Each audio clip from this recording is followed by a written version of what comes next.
Alright, the Scott X 1307 back again, another video. Yeah, excuse me, I been working outside and on and off today, trying to do a couple of videos in between, doing some yard work and loading up some scrap metal to take off to recycling on Monday. But this is like the season of contests on the YouTube comic book community. You know, it's like the blockbuster movie season. It's contest season. There are, good Lord, there are several people having contests right now. I know ETA Nick won, Hitman Von Doom, Lightning 2288. I believe Jay and Guy 1 has his second contest still going right now. It may have just ended. TheVisionofComics, Chris Holden. These are just the people that I've been subscribed to. I believe Duck and Howlett has a contest going, and a couple other people. It's just a bunch of contests. I know CJ and Running with Comics just had their contests in. CJ's ended a couple weeks ago. I think Running with Comics is still going on. There's a bunch of contests going on right now. So thought I'd take today, try to get a couple of these videos out of the way. So this video here will be for TheVisionofComics. He's doing a contest. He's like at 175 subs right now, so congratulations, man. Thanks for doing the contest. These contests are really cool. Have your questions written down here. You got some good questions to ask the people, and we'll get right into this. Like I said, man, again, congratulations. I'll leave a link to his channel below. Check him out if you haven't. He's got some great videos. He's down in Florida. Check out his video where he's just lounging on the beach, complaining about life at the beach in Florida. It's great. He also collects a lot of the cosmic characters, and he's a big Nova fan. So and he's a lot of other comic related stuff, action figures and things like that. So check his stuff out. So get into the questions here. His first question was, what's your favorite cosmic character or book? It's really hard for me to decide. There are a lot of great cosmic characters out there. You know, the big, powerful, godlike characters like the Living Tribunal, the Watcher, Galactus, Beyonder, and things like that. And then there's Warlock, Silver Surfer, people like that as well. Makes it really hard. I've always liked these characters. Even though I haven't collected a lot of their stuff, they're just all very neat, almost demigod-like powers and things. And I think my absolute favorite has probably got to be my favorite villain, Darkseid, the personification of evil. He's obsessed with the anti-life equation, taking over the universe, killing the entire universe, just basically wreaking havoc and just totally evil. Great character created by Jack Kirby in the 70s for DC, their fourth World saga. My favorite villain has got to be my favorite cosmic character. But I think my close second, and just overall cosmic character, was probably Silver Surfer.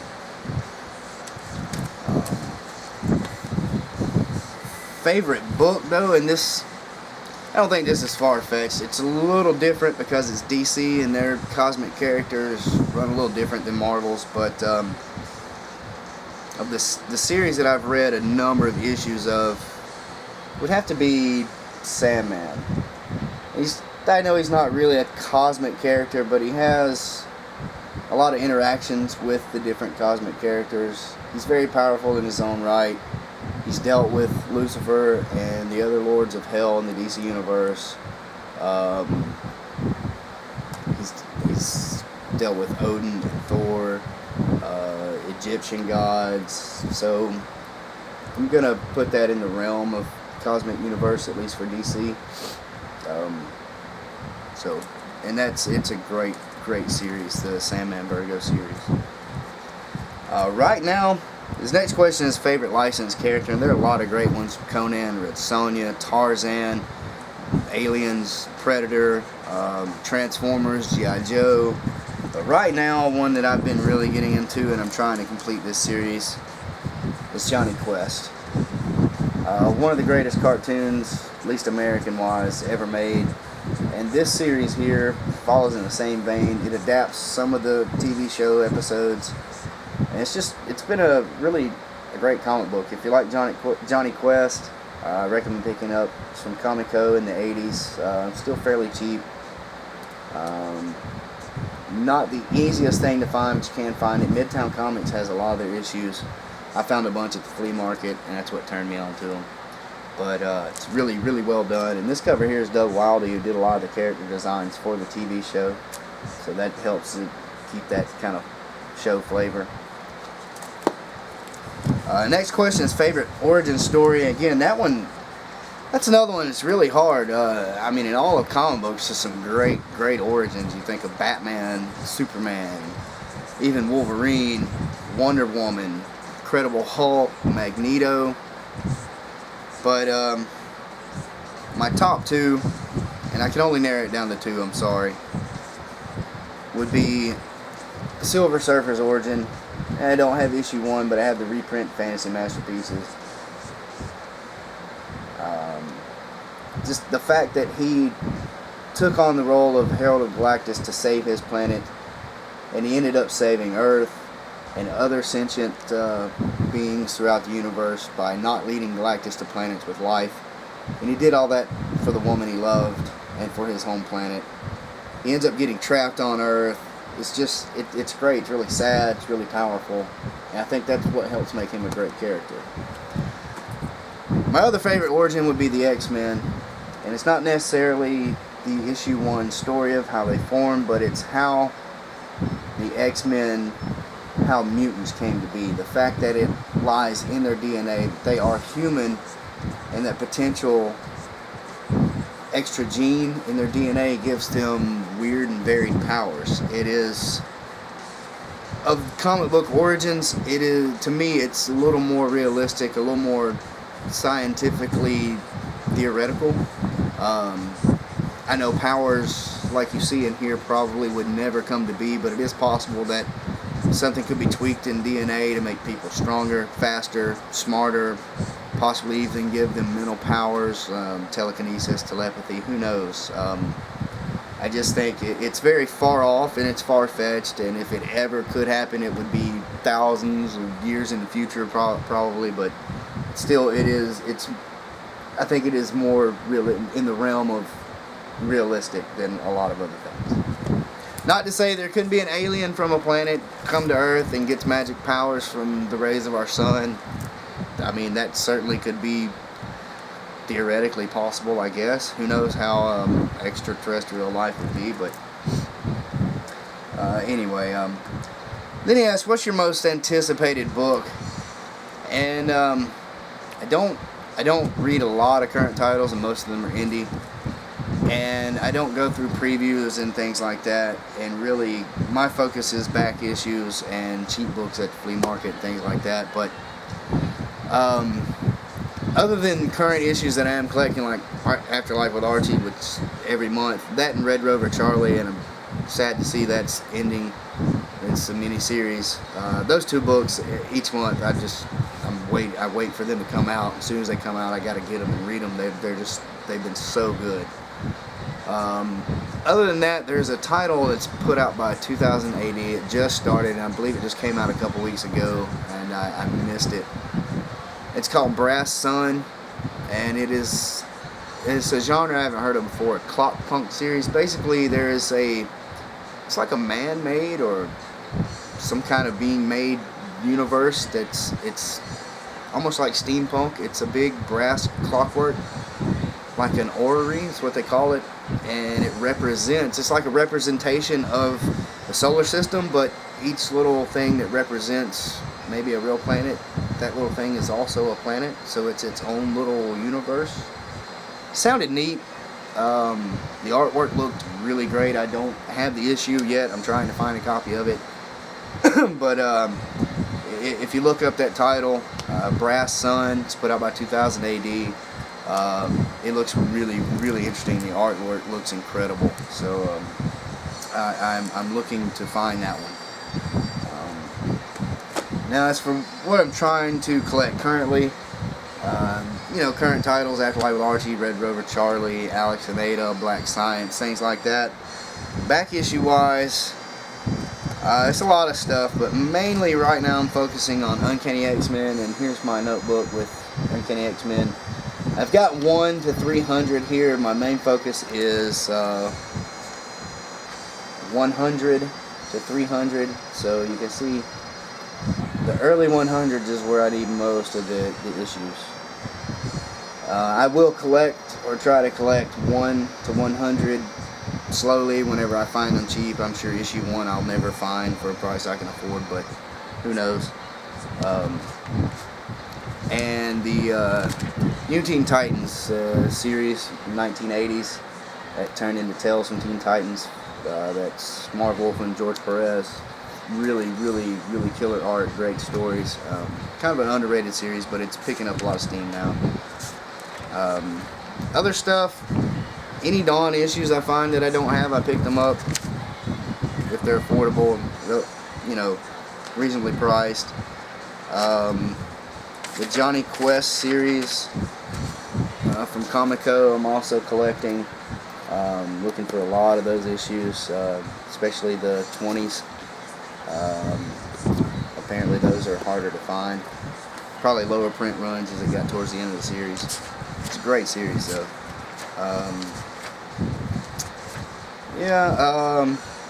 Spider-Woman, her first series.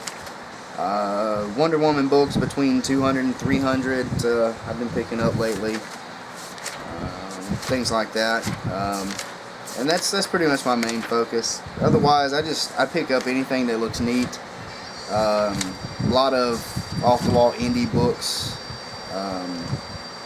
And then, of course, I always have my list of key issues, first appearances, number ones, things like that.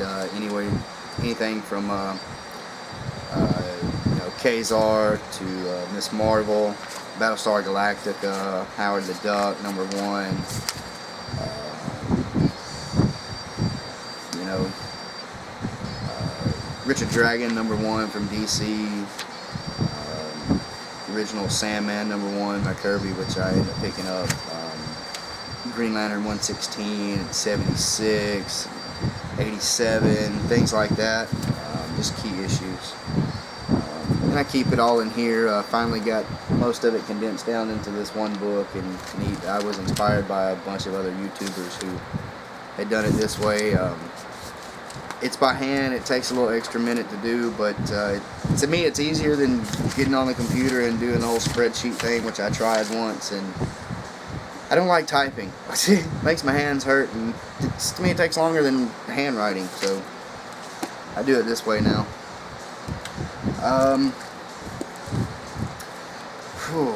Yeah, it's comic related items that have taken off in value. I don't have many. I mean, I have some original action figures from the late 80s and the early 90s, you know, like Teenage Mutant Ninja Turtles, G.I. Joe, a couple of Transformers, some Mask vehicles, but they're all out of package. They have all been played with and things like that, so they're not really valuable now. I have 2 things here. One's a comic book, but it's came out a few years ago, Saga number 1. I was lucky enough to pick this up when it first came out, and now it's going for a lot on eBay, so I'm glad to have this. Other than the few other issues of comic books that I've managed to pick up cheap and watch them go up in price, the only other thing is this sealed, unopened box of movie trading cards from The Crow. Brandon Lee movie, The First Crow. Let's see here. And this was put out in '94, kitchen sink. I think my mom got it for me from the comic book store I went to at the time, which unfortunately closed down years ago. And I think at the time they were $25-30 for a whole box. It was 36 packs, 10 cards per pack, so 360 cards. I don't see it very often for sale, but the couple of times I have seen it on eBay, it's gone for $100 to $115. It's not super valuable, but it has apparently gone up in price from $25-30 to around $100, at least to the right person. I've contemplated trying to sell it before when I was kind of low on cash and in need of a money injection, but I've managed to hold on to it, and I don't want to sell it. That's really it. Comic related items. Other hobbies. I'm weird. I'm scatterbrained. I multi-interested. Maybe multifaceted. I heard a term when I was a kid, elementary school, middle school, Renaissance man. Thomas Jefferson was considered a Renaissance man. Renaissance man is someone who knows a good bit about a lot of things, but isn't necessarily an expert in anything. And I always thought that sounded neat, and for a long time I tried to be that way, because I like that focus that a lot of people have, and they find that one thing that they like to do and they make a career out of it, or a super hobby. Other than comic books, creative wise, I've never been able to narrow just one thing down. So I do a lot of different things off and on, and I'll do them sometimes for a few months, and then I won't do them for a year, and then I'll pick it back up. I've done that with comic books too. But, comics, I've always kind of stayed with it. Another thing that I've been able to kind of stay with off and on is another collection, and that is knives. I like the whole artwork of blade making and putting together a knife. I like the handle materials. I like to see them polished. I like to see a good used knife after, wooden handle after it's been used for years. It takes on a nice patina from the oils in people's hands, different things like that. And it just, the whole art of blacksmithing is very intriguing to me, and very amazing that man can take a rock, melt it down, and make a blade out of it. So I've collected a lot of knives over the years. I used to work for a knife company, Atlanta Cutlery in Conyers, Georgia. They had a big catalog they sent out, did mail order all over the world, and picked up a lot of things while I was there, and a lot of things over the years. So I figured I'd pull out a few of my favorites. I've got a couple here. These are Bruseletto from Norway. These are blades made to withstand temperatures down to like -20 degrees. Very, very sharp. They are a triple layer blade. So the inside layer, which is actually the edge that you sharpen it down to, is razor blade hardness. The outside edge layers are a little softer, and that gives it flexibility and strength down to those temperatures. It's also, I forget the steel, but it's also a special alloy that they use. And I also love these maple handles. This is a tiger maple, and it's not really polished. It's just kind of stained and sanded nice and smooth. So after years of use, it'll take on a nice patina from the oils in your hands and stuff. Nice leather sheath. And that's the kind of things I look for. You know, they've done another knife. They've left this kind of rough forged and still got hammer marks on it. It's got another maple handle. Things like that. Another type of steel I really enjoy is Damascus steel. And this is 212 layer Damascus, made in India. And I need to clean the brass, but it doesn't hurt it. It's like the Statue of Liberty. But the blade is incredible, and they put this clear acrylic handle on it so you can see all the way through. And I just love that. They take a couple of different kinds of steel, heat them up, pound them, forge them together, fold them over, pound them out, fold it over, and they do that 212 times to get that pattern. Then they acid etch it to make it come out on the surface layer. And what it does is it eats away the softer steel, and it's just, they get incredible patterns out of it. And these are just a couple other examples. This is a Spanish made knife by Muela. It's got this cool cherry wood looking handle, but it's actually a composite wood material. And I love this two-tone handle with the nickel silver bolster in the middle. It's a good guard. I use these for fishing and other than just collecting.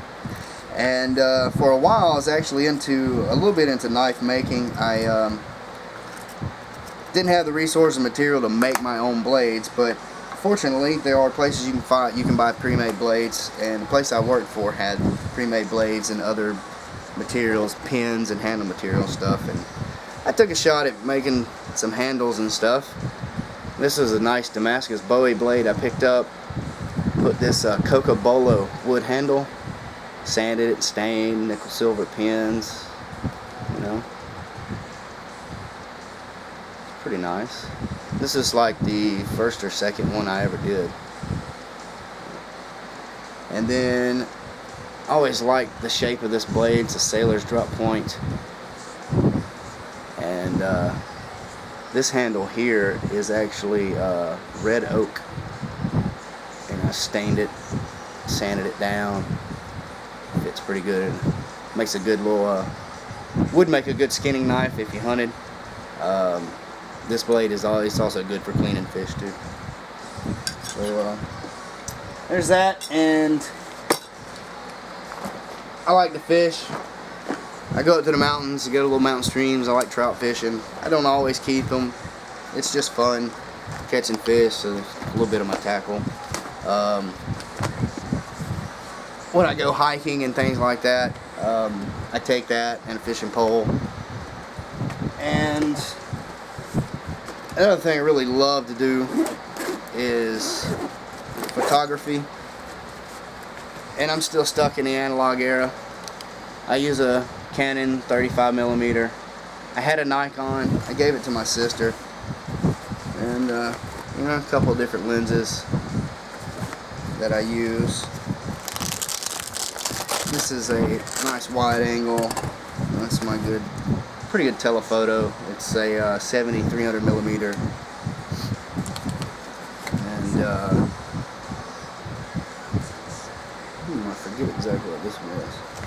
And then, you know, standard 50mm, 35 to 80mm on the Canon. So I do that, and I love to go hiking, take outdoor photography, flowers, wildlife. Been lucky enough to get probably stupidly close to a couple of black bears. Instead of running away, I ran to my camera and then ran back to the bears. Other than that, I take very manly photos of flowers.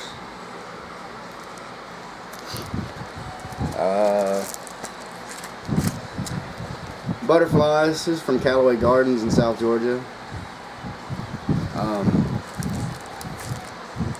Just things like that.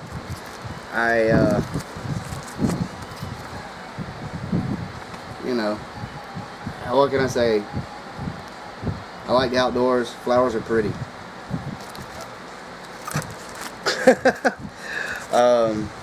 This was a shot in the front yard I caught of a robin, and then it's hard to see here, but it's taken off. Some snow.